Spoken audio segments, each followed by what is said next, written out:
No one could find it. Why? Because she posted it herself, deleted it, and faked a screenshot to make it look like someone else wrote it. She created a fake source to cover her tracks, and still got caught. That's like robbing a store, calling the cops on yourself, and handing them a receipt with your name on it. After Alex blew the lid off, Reddit went full CSI.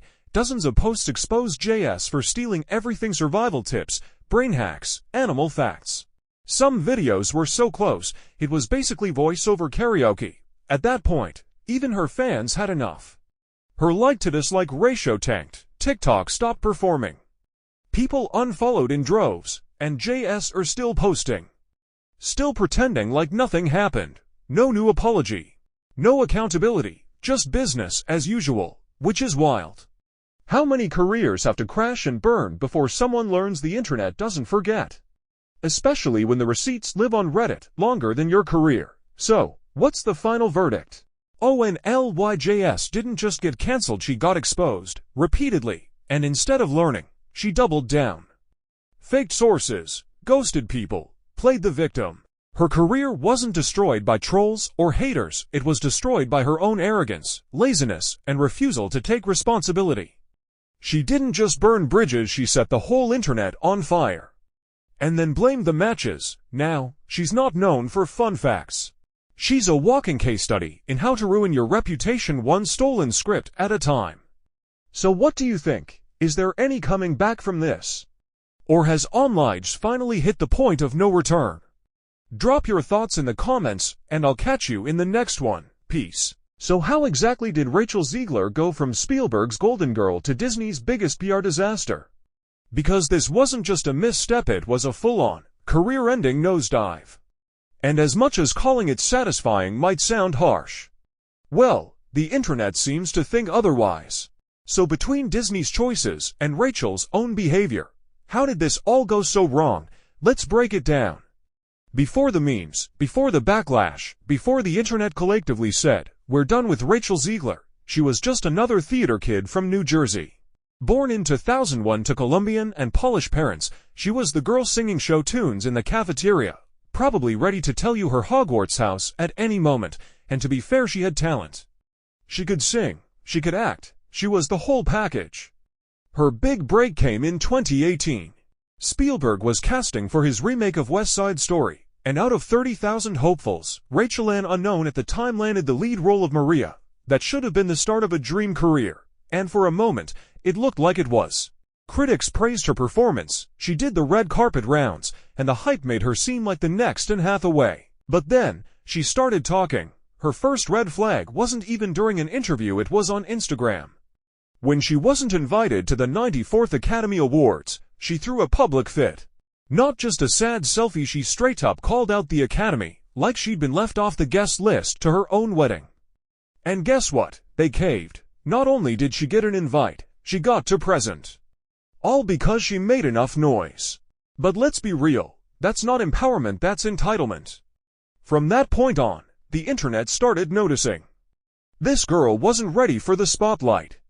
After West Side Story, her next move was joining the cast of Shazam, to a DC sequel no one really asked for. And when asked why she took the role, Rachel said, and I quote, "I needed a job. I'm being so serious, yep," she said that. On camera, while promoting the movie, like, "Girl, this is a multi-million-dollar superhero film, not a temp shift at McDonald's, at least pretend to care." And while the movie flopped at the box office, the press tour was even worse. People weren't blaming the script, they were blaming her. Then came the Snow White casting. In 2021, Disney announced Rachel would play Snow White, the face of their entire princess franchise. This was a massive, career-defining role. And she set it on fire before the first trailer even aired. Instead of celebrating the classic, Rachel went on a press tour where she slammed the original movie. She called the prince a stalker, claimed Snow White didn't need saving, and promised that this new version would be all about leadership and independence. Which could have worked if she didn't deliver it all with the tone of a BuzzFeed editor and the smugness of someone who just discovered feminism on Twitter. She said the movie was for modern audiences, which basically meant, if you like the original, this ain't for you. That alone sparked outrage. Right-wing creators furious, Disney adults angry, Parents, confused. Even progressives were like, wait, what is she saying? Then came the infamous red carpet interview. Rachel shrugged off the entire legacy of Snow White like it was beneath her. It wasn't just tone deaf, it was career suicide with a microphone. People weren't just annoyed, they were offended. This wasn't seen as a bold reboot. It felt like disrespect in a feminist costume. And Rachel, she looked like she was loving it. Disney, though, not so much. They panicked, delayed the movie by a year, hired PR handlers, rewrote her interviews, and begged her to just stop talking. She didn't. At the height of the backlash, Rachel gave an interview comparing herself to the winged victory statue at the Louvre. It came in pieces, and people still line up to see her, she said. I hope people will line up for me too. It was unintentionally hilarious. No one was lining up. In fact, she was filming herself clapping at her own name in an empty theater. Sad, yes, meme-worthy, absolutely, inspiring, not even close. And just when you thought it couldn't get messier, she posted her views on the Israel-Palestine conflict during Disney's promo tour for a kids' movie. Look, everyone has the right to speak up, but when you're the face of a classic children's film, doing so mid-tour is, well, not smart. Disney wanted a wholesome princess. Instead, they got a political firestorm. Producers begged her to delete the post. She refused. Because in Rachel's world, a billion-dollar studio should cater to her personal beliefs.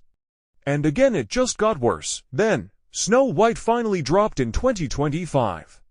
And it bombed, like, hard. Rotten Tomatoes, 30s, IMDb.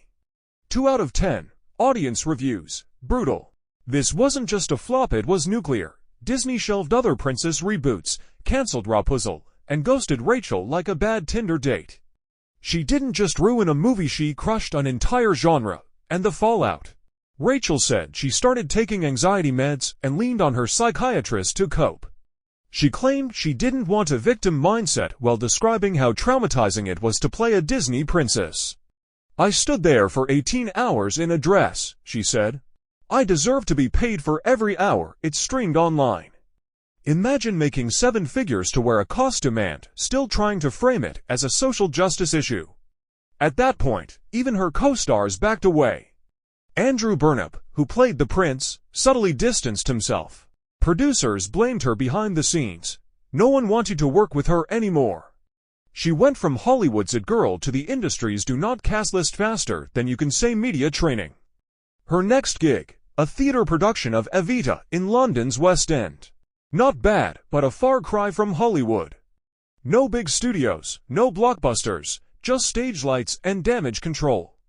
At the end of the day, Rachel Zegler didn't just fumble a career-defining moment. She lit the match, tossed it, and sold tickets to the explosion. She had talent. She had Spielberg. She had the Disney crown. But she threw it all away trying to be a movement instead of a movie star. This wasn't an accident. It wasn't a tragedy.